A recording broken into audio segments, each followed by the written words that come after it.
بسم اللہ الرحمن الرحیم۔ میرے عزیز ساتھیو، بزرگوں، بھائیو، اللہ تبارک و تعالی نے اگر بیماری کو بنایا ہے، پیدا کیا ہے، بیماری دی ہے، تو اسی کے ساتھ ساتھ اللہ رب العزت نے اس کا علاج بھی مقرر کر دیا۔ اور علاج دو طرح کا ہے،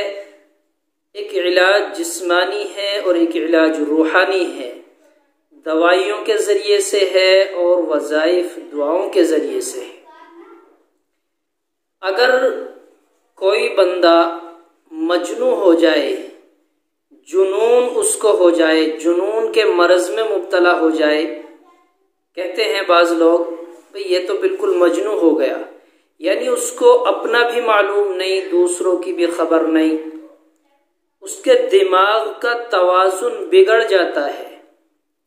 اس شخص کو جنون کا مرض بولتے ہیں کہ اس کو جنون ہو گیا۔ بہرکیف اگر کوئی آدمی اس مرض میں مبتلا ہے تو اس کے لیے قرآن حکیم کا بہترین عمل ہے، آسان عمل ہے، کیونکہ قرآن سے بڑی کوئی دعا نہیں ہے، قرآن سے بڑی کوئی دوا نہیں ہے۔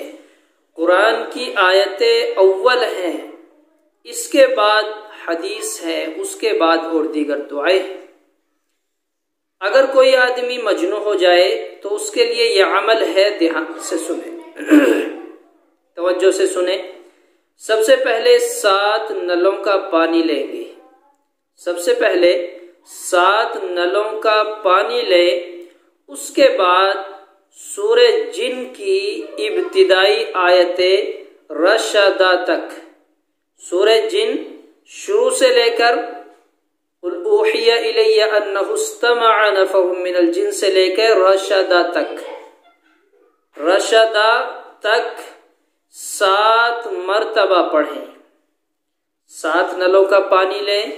اور 7 مرتبہ یہ ابتدائی آیتیں، شروع کی آیتیں پڑھیں، اول آخر درود شریف بھی پڑھ لیں اور اس پانی پر دم کر کے جنون والے مریض کو پلائیں، مستقل پلائیں، پلاتے رہیں، ضرورت میں وقتاً فوقتاً خوب پلائیں اس پانی کو،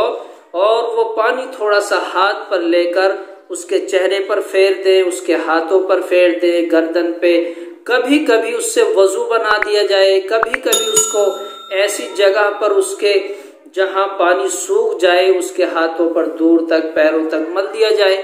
تو یہ عمل کچھ وقت تک کیا جائے، انشاءاللہ اس کا جنون جاتا رہے گا، اس کا مرض ختم ہو جائے گا۔ یہ عمل میرے لیے، آپ کے لیے، سبھی کے لیے قرآن کی طرف سے ایک تحفہ ہے، اس کو ہم آزمائیں، اپنے بھائیوں کو بھی اس سے نفع حاصل کرنے کا موقع دیں۔ اللہ عمل کی توفیق عطا فرمائے۔